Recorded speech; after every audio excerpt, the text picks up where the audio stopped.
Awesome. So just to recap, in May 2021, we saw a bit of a shift in federal politics. We saw the election of the Albanese government, and this was a government that was elected with a commitment to tackle climate change. They were elected with a mandate by 2030, and they also pledged to reform the safeguard mechanism or strengthen the key bit of policy encompassing industrial emissions in order to make headway to meeting that target.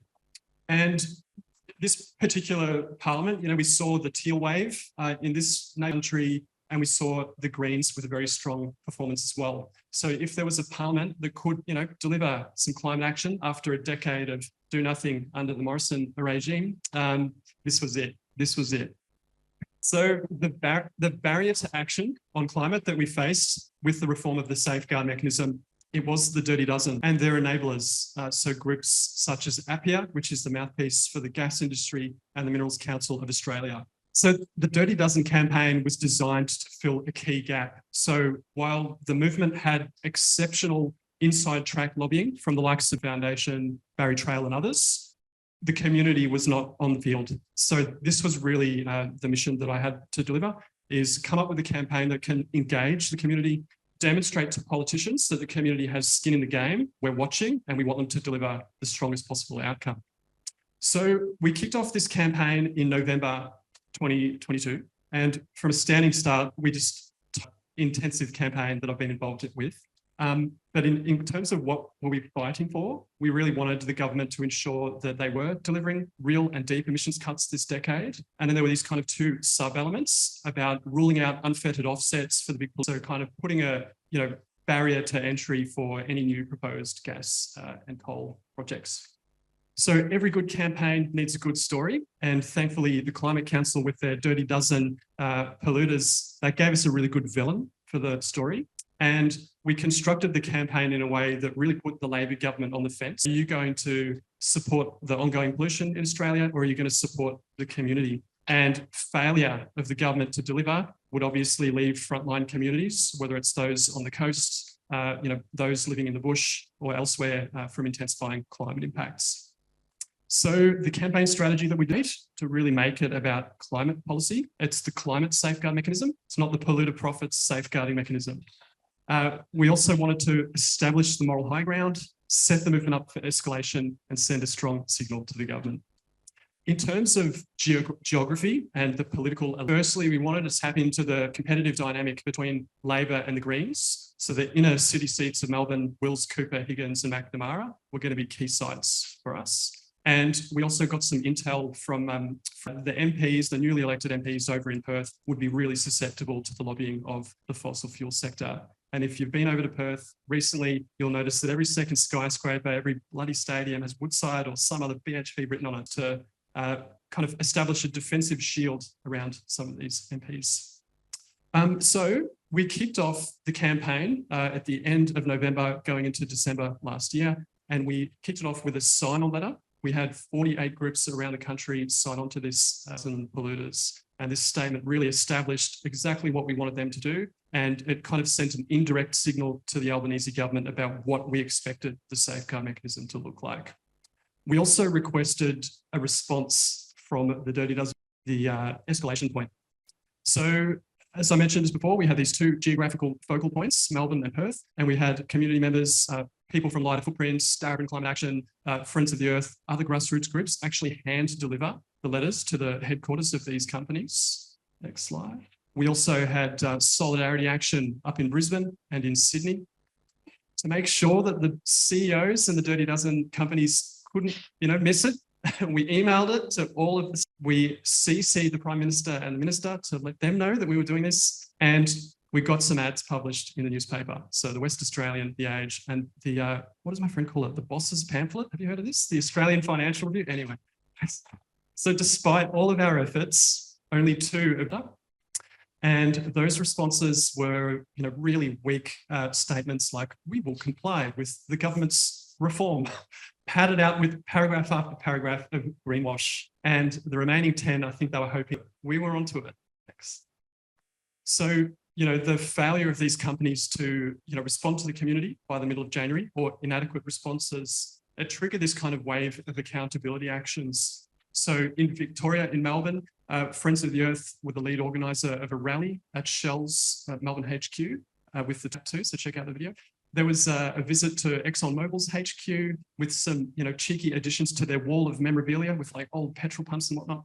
And there was a creative action at BHP inspired by some other actions that occurred up in Canberra. We also had Conservation Council at Glencore, Shell and Santos HQs.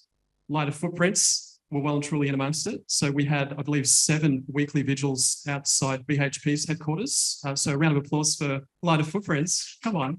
Excellent. So that accountability, that wave of accountability actions occurred in parallel with this charm offensive. That accountability action process occurred in parallel with a charm offensive. So through our organisation and through all of the grassroots participation, we managed to meet with 29 MPs across the country between February and into March. The first sitting week, we wanted to take advantage of this. So we wanted to make the most of the first week of Parliament for the year and send a strong signal to the government about the safeguard mechanism. On the first sitting day of Parliament, we had a community action outside APPEA's HQ. So APPEA being one of the leading cheeky buggers behind the scenes, lobbying against action that showed that the community is pulling its weight on climate, but the Dirty Dozen are really holding them back. And in addition to that, the second day of Parliament, we recreated the action right on the doorstep of the building, and we welcomed politicians via the various entry points. The solutions team at Canna also coordinated a joint submission to the government. So we had, I think it was signed on to that submission. And right on the home stretch, we had a community delegation head into the building. So we headed into Parliament. We had people from all across the country, flood survivors, bushfire survivors, climate action. We had young Will Potter, who was a flood victim up in New South Wales and proud First Nations man. And, we really took the community strengthened safeguard mechanism through the halls of Parliament. We met with 18 senators and MPs, and we even had a barbecue hosted by Senator Pocock. And I can confirm that there were 2 First Nations staffers eating our barbecue food, and they didn't engage on this topic. They just swooped in and grabbed a snag and nicked off. And anyway, that's how they operate. Awesome. So building to a crescendo now, we had our National Day of Action in early March. We had over 150 people participate on social media, taking a selfie, sending a clear message to the government, safeguard our accompanied by 4 MP meetings on the day, 2 actions at Dirty Dozen headquarters, and 4 actions at Labor MP offices in Canberra. We also saw regional groups involved. So we had Watch up in Albury hold an action at a Shell petrol station. And that's not like a cited protest that I predicted would happen at the start of the campaign. Allowed people to get creative. And heading into the long weekend, the Labor Day long weekend down in Barwon Heads, we also had a banner drop to take the issue to the long weekend traffic. Finally, on the home stretch, when there was a little lull and we had to just fill the gap, we managed to coordinate 4 banner drops in the seats of McNamara, Higgins, Wills and Cooper. And we also managed to hand 4 IPCC reports to Labor MPs and independents who were in amongst the final negotiation. So how did we do? How did we perform? I would like to just read out this quote from Adam Ban. To everyone who is despairing about the future and wants real action, today you should have a spring in your step. It shows that we can take on the coal and gas corporations and win. What does the outcome look like? What does winning mean? This is where I'm going to hand it over to Dr. Jen Rayner. Thank you, everyone. In case I need to pretend, please. Yes. Is that on? Yes. Thanks so much, Leigh, for that excellent lead-in. And I want to start by saying thank you to all of you. Thank you to Lighter Footprints for the role that you play in this grassroots community campaign, the important part of the overall campaign to strengthen the safeguard mechanism to the point where groups like mine and groups like the Greens in the Parliament and others would feel confident started. So I hope that you do all. We're really stoked about the role that your organisation has played and the grassroots groups around the country have played. I want to talk a little bit about what we did win on the safeguard, but in the first place. I know that people would have seen a lot of the commentary and the discussion as this debate unfolded over the last 6 or 8 months about whether the safeguard mechanism was something worth fighting for in the first place. Because there wasn't, it had come from the Liberal government and it had been set up to never work by them, whether it was even worth trying to improve it or we needed to junk it all together and do something different. And so I just want to share a little bit about why from Climate Council's perspective. And there's really two parts to that. The first piece was the actual direct significance of this. So the policy did deal with some of the biggest emitters in the country, and it was a big opportunity on industrial polluters who do have those opportunities to reduce emissions. They just haven't had anything requiring them to do so up until this point.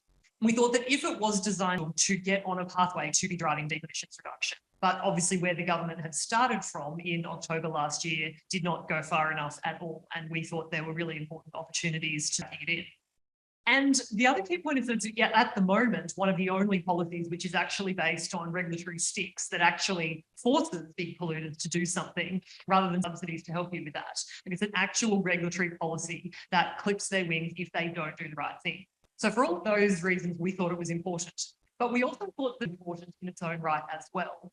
Because as Leigh so ably pointed out, the political environment in Australia on climate is supposed to have changed. We're supposed to have this to go further, go faster, drive the kind of deep emissions reduction that we need now. And we really strongly believe that if the Parliament fell at the first hurdle, if it was not actually possible for all of make a climate policy, that would send a terrible signal out to the big polluters that their reign of unfettered pollution would continue and there would be nothing to stop them. So we really believed that the signal this could send was almost as important as the policy itself in some respects, getting action that can be ratcheted up to build momentum and keep going forward over time. We know that 43% emissions reduction by 2030 is not enough, and that's going to have to be improved. And we know that policies like the safeguard mechanism don't do it. We have to go through here. And the here in this instance was good reform of the safeguard mechanism to generate the momentum and keep being able to move forward. And so for all those reasons, Climate Council Climate, with the Australian Conservation Foundation, our colleagues at Sunrise, and a range of organisations across the climate movement to really see if we could strengthen this policy to get it to the point where it represented a good step forward. Next slide. And we didn't get everything. I will say that up front, swing and have the best crack that we could. So in terms of what the share of emissions that this policy actually requires big polluters to do, we had been clear from the start that what the government was asking them to do was not actually their fair share, which is their share of national emissions, but it's not actually the share that you would think they might need to make if they were making like pulling their weight as we work towards the 43% reduction. If they were doing their fair share, they should be cutting their emissions by 43%, which is a hell of a lot more than they were being asked to do. We did not win that argument. The government had a very clear election commitment that 28% was what these polluters would be asked to do. But it's an important point that stands as we go forward in this conversation about regulating big polluters, because at the moment they're not doing their fair share under this policy. And that means there's more work we need to do and other ways to make sure that they do. One of the things that we identified very early in was that there was actually no way to stop total emissions rising. Even though companies were meant to be cutting their emissions year on year under their declining baselines, the fact that the absolute basis meant that emissions could actually rise under the scheme, which is a huge problem, as you can imagine. And so putting in a hard cap on the total emissions from the scheme was absolutely essential. In the scheme, emissions could never actually be higher in the future years than they are today. That was a very late-breaking piece of the puzzle, and we weren't confident right until the end that we were actually going to use and government. We like to think partly influenced by some analysis that we had done with Reputex, which really showed quite starkly the importance of that cap. And so that is a key piece of safeguard mechanism to make sure emissions don't go up. We also worked, as Leigh said, to establish the point that we can't offset our way out of the climate crisis. It's essential that companies are taking action to genuinely reduce their emissions rather than just paying for proposing. There was nothing to stop that happening. So all of the movement groups that were working on this were really strong on the fact that we needed some kind of hierarchy of emissions to say, you've got to take real action first. Then once you've test, but the real action is what counts. I will say we didn't get restrictions or particular limits like we were hoping to. In an ideal world, there would have been actual numerical limits on the amount of offsets that companies could use. But what we did, only recognition for the first time that there is a hierarchy of abatement, that companies should be cutting their emissions before they just rely on offsets. And that's a really important development in the national conversation about climate action. And I'll talk an essential part of it. The understanding that offsets are not going to save us. And the only way to really tackle the climate crisis is for emissions to go down.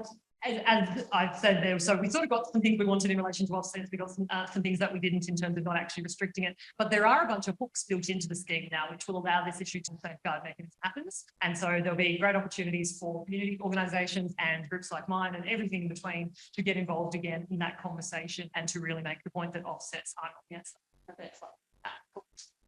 Two really fossil fuel industries and all other emitters in the safeguard mechanism. Because one of the really weird quirks of this policy is that it just regulates any facility that emits more than 100,000 tonnes of CO2 equivalent. And that's a pretty gas.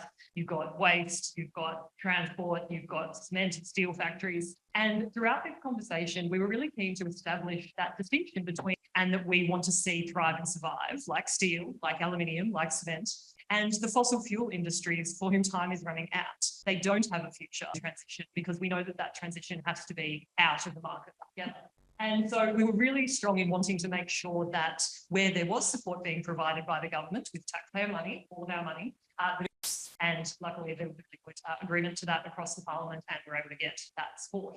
And one of the biggest wins, I think, here, Leigh talked before about that distinction of wanting to make life harder to do that, is a requirement now for new gas fields to fully account for their on-site emissions from day one, all of them. And that's a big change from where the government has started, because at the time they were talking about just giving them a little bit more than existing facilities, but not really. And there was also quite a weird quirk where something that was extracted in one gas field, brand new gas field, but piped to an existing facility could have been treated as those sorts of loopholes we just thought could not stand. So again, with some of the work that we did via our Vertex analysis, really showed what the impact of that was going to be. And the fact that if that went ahead, some of these future focused industries in cement, in steel and aluminium would have to do more so that these new become palatable, but also just doesn't make sense to face of it when you've got these major multinational fossil fuel companies that are richer than God and some of these local manufacturing facilities.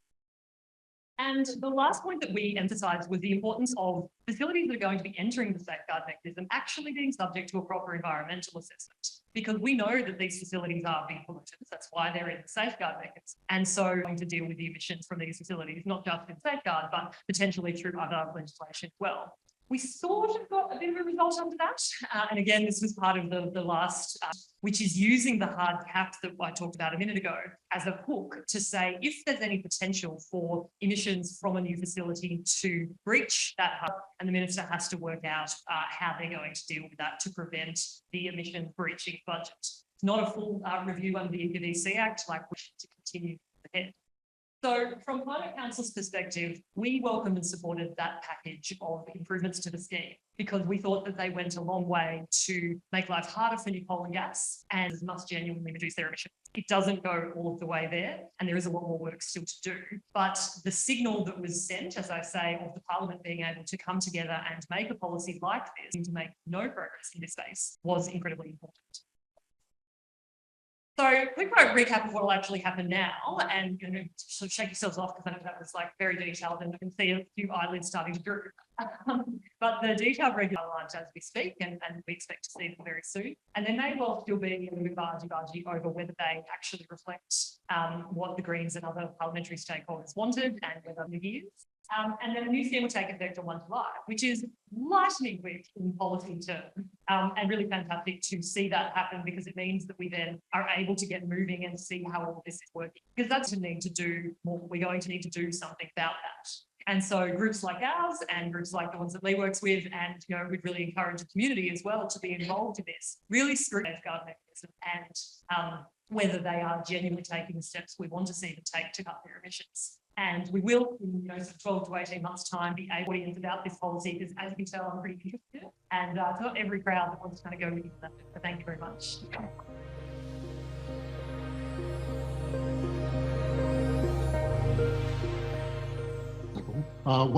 One of the things that really worked here was you had a coalition government that just didn't engage.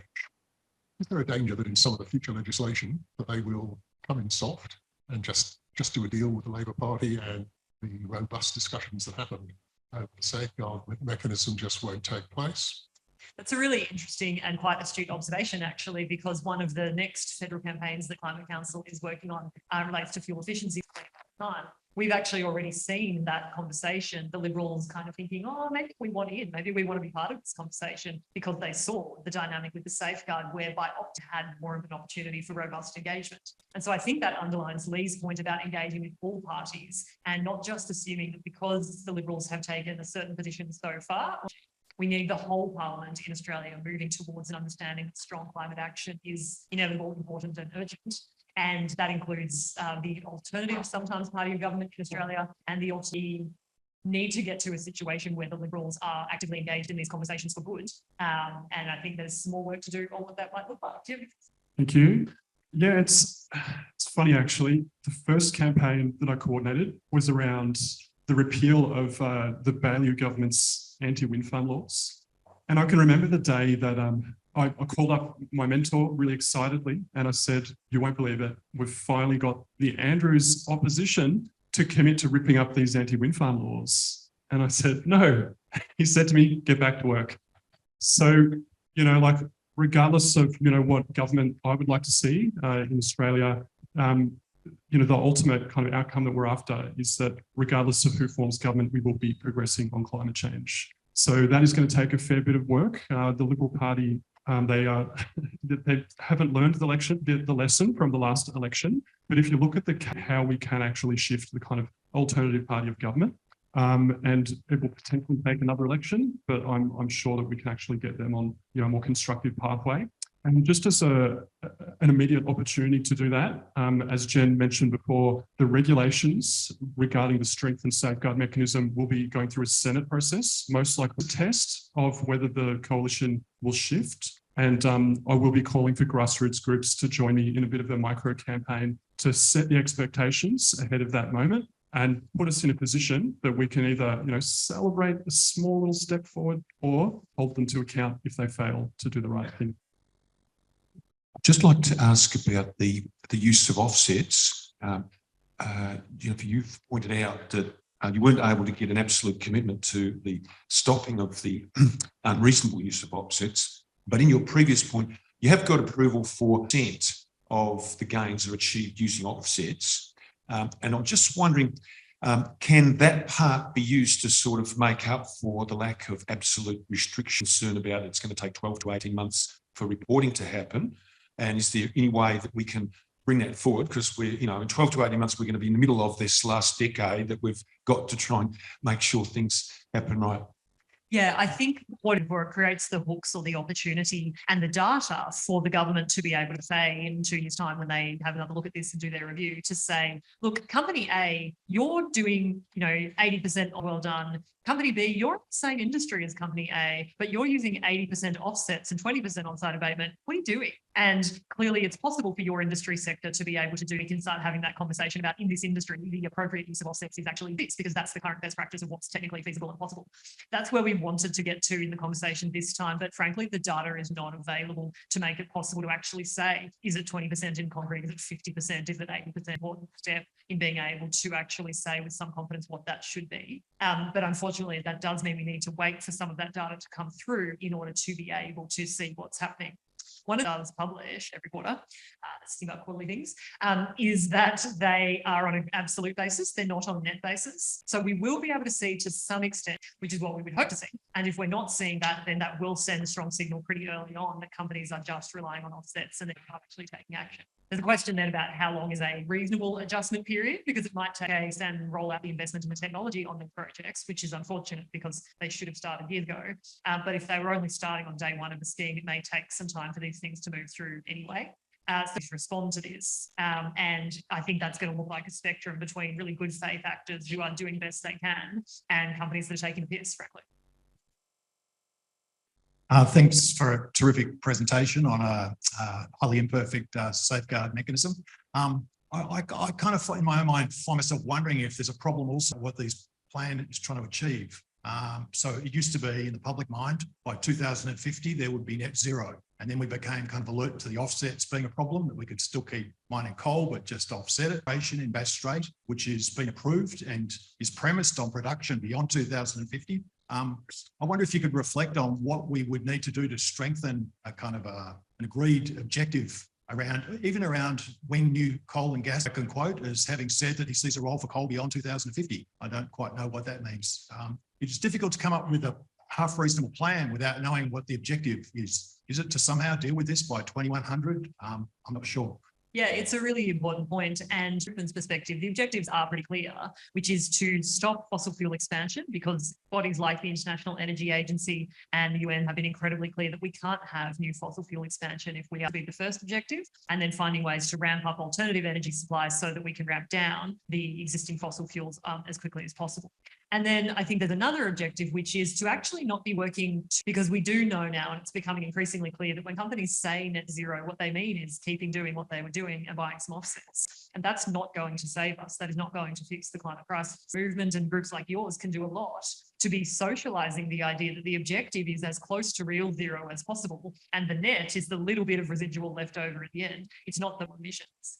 And so I think that is still an emerging conversation we need to have as a community. And the good opportunity to have that in particular in the next year or so, 12 to 18 months, will be around what Australia's 2030 will most likely make some sort of announcement or indication about before the next federal election. And what that policy is, what that number is, will be a really good indication of what they think the action is going to be to meet that in DC, and making the case for a policy in 2035 that looks like the scale of action that's genuinely needed, not another compromise, not another sort of halfway step. And that involves being clear, phase down the existing fossil fuel industry and working together as close to real zero as possible. Yeah, look, just a couple of comments. As a community campaigner, being given the brief, run a community campaign on the strengthening safeguard mechanism, like I kind of had to confront, what was the clear litmus test for whether it's a good policy or a bad policy. And we just kind of distilled it down to a dozen. It's kind of that simple. And, we will have to wait to see, as Jen was just mentioning, some of the, transformations in industrial processes. It will take time to kind of flow through into the data. But one thing I'd like to say about the politics, I think the Australian Greens and Adam Band, when they kicked off, will support it as long as you commit to ruling out new coal and gas. And I think that move really socialised that as a key clear demand that the public can grab a hold of. And, over the next year, we will see the reform of the EPBC Act. Some people are talking about pursuing a so-called climate trigger in that process that would, at least provide a mechanism through which the minister can look at emissions and take that into account of any new project, whether it's coal or gas. And beyond that, it's really up to communities like your community elsewhere across the country to continually make the action in 2025, potentially earlier. And also, we're very, I think we'll hear about this soon, but Australia has put its hat in the ring to host a COP, Conference of Parties Climate Summit. So, this is the type of, movement-wide, call that we could really campaign on out to COP 31. If we win it, if we host it, I reckon we will.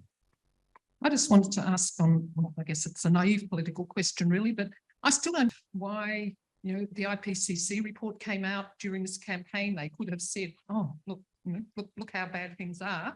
The unions have made some really supportive statements in terms of going further. Is it just the money they get from the gas?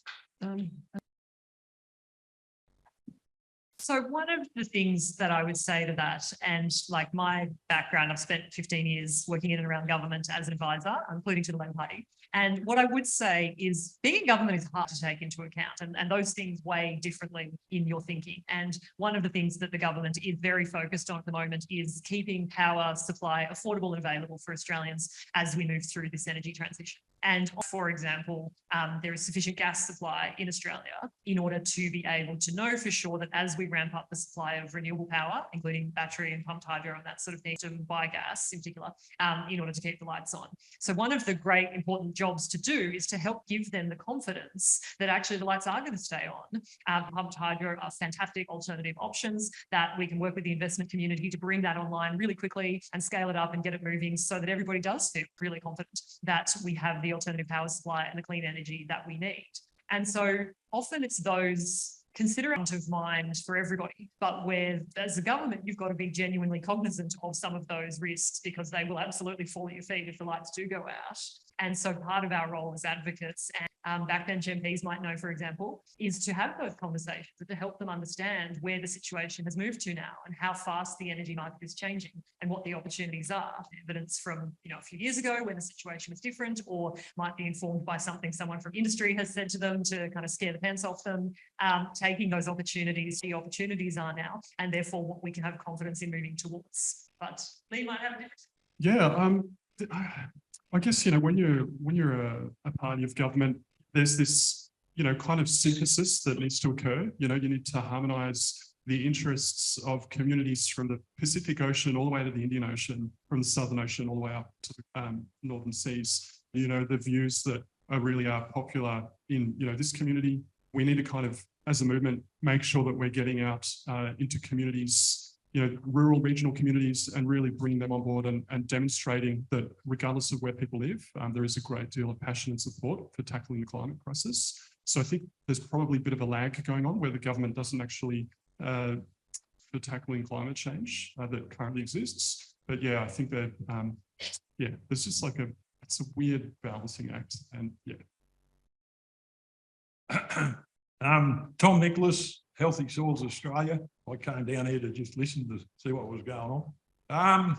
The one thing that we don't seem to understand very well, and it's the biggest offset to the whole lot, and that's the soil. And you would have heard all sorts of garbage about how it can't do this and can't do that. Well, I'm involved with a group that set farmers up with cases under our belt. And if the farmer manages it right, and he still makes plenty of money, he's still doing production, he's building carbon down to a metre. Now that's safe. Pop a little bit different, but that stuff that went down is safe. And it's the best offset that you can have because it's a win-win. A, he's producing better quality food, better for us, right? Because of the management actions he put in. B, the soil and the nutrient holding capacity of the soil. That engenders more photosynthesis. And the biggest air conditioner you got in this world, the biggest thing happening at any point in time is photosynthesis. And that doesn't seem to be come into this equation at all. And yet that's the thing that's going to cool the planet. We can cut, by the time we do it, it'll be 450 or 500 or whatever it'll be. How are you going to bring that down? The only way you're going to safely and have a win-win of bringing it down is to start incentivising farmers to put it in the soil. The question is why all we hear about is because then the polluters will have an out and just keep polluting. That came from the Green Movement back when Rudd tried to bring this stuff in, and it would put us back 15 years. Why is that the case? And why can't we see sense in all this? About offsets has had a couple of different parts in the safeguard mechanism conversation. People might be aware that just before the government released their safeguard mechanism proposal, they released their response to the Chubb review, what it was doing, who was using it, you know, whether people could have confidence in the different offset methods and that sort of thing. And it found that there were some things that could be tightened up and improved in the offset market, but it generally said and was working as intended with some improvements that would help give people more confidence in the integrity. And so there's, in the safeguard conversation, there's been effectively two streams. There's been how much confidence can we have in offsets? And that's a really important conversation. As you say, we will have a need for some offsetting as we work towards net zero, because there will always be, at least for the near term, residual emissions that can't other industries like steel and cement or other instances where companies have managed to get their emissions pretty far down, but then there's a technology gap or some other reason they can't fully reduce them at the moment. So we do need used, they should be high quality, they should be robust, and they should be based on science-informed methodologies. But the point is that allowing unlimited offsets as an excuse for licensing fossil fuels is not use of offsets for fossil fuel emissions, for example, in Australia. So their scope 1 emissions does not cover or deal with the largest harm that comes from fossil seeds. So even if they fully offset everything in Australia, and even if all of those offsets were the highest possible quality and they were related to really robust projects, which they're not, dodgiest overseas offsets, but even if they were to deal with their scope 1 emissions, they wouldn't be dealing with the biggest harm that comes from fossil fuel extraction and use, which is where offsets have a role to play, and recognising that they will in the future and at present, but recognising also that we want them to be used as infrequently as possible, because genuine emissions reduction is the only thing that's going to permanently deal with the climate crisis. Right. Well, my question was sort of related to that, I guess. There's 4 quarters offsets that have been created in Papua New Guinea. The 3 of them they looked at, all of them were complete rubbish. They're all certified by people who were paid to certify them. Did no executive stuff, just complete rubbish. Are these offsets the type of things that are being supplied by Australian companies, and how can this be prevented? For use in the safeguard mechanism, and we were very clear up front that that needed to stay the case, because at the moment it's very hard to have confidence in a lot of international offsets. Conversation, ACCUs, Australian carbon credit units, were trading for about $30, $35 a tonne, and you could buy international ones for as cheap as about $52 a tonne, and that's because emissions abatement. And so at the moment, companies may not use those international credits to meet their safeguard mechanism obligations. There is some discussion from the government about reciprocal arrangements under the Paris Agreement, which does create some framework for doing that. And that would need to be done on a country by country basis where we had relationships with those countries and thought that we could have conflict. We would continue to have a real problem with the use of international offsets for exactly the integrity reasons that you've raised. So if this becomes a conversation again in the future, I think it's something that we should look to really engage with and send a clear message to the government. It's not okay. Yeah, so those are in the voluntary market. These actually, big companies around Australia make voluntary commitments, which are either separate to their obligations under the safeguard or they're not actually covered by the safeguard mechanism. So there may well be companies buying them, but not in this regulated part of the market. If I could go back to the question on agriculture, I accept that we've got to get our emissions down to zero. I think we also want to keep the agriculture sector tracking carbon.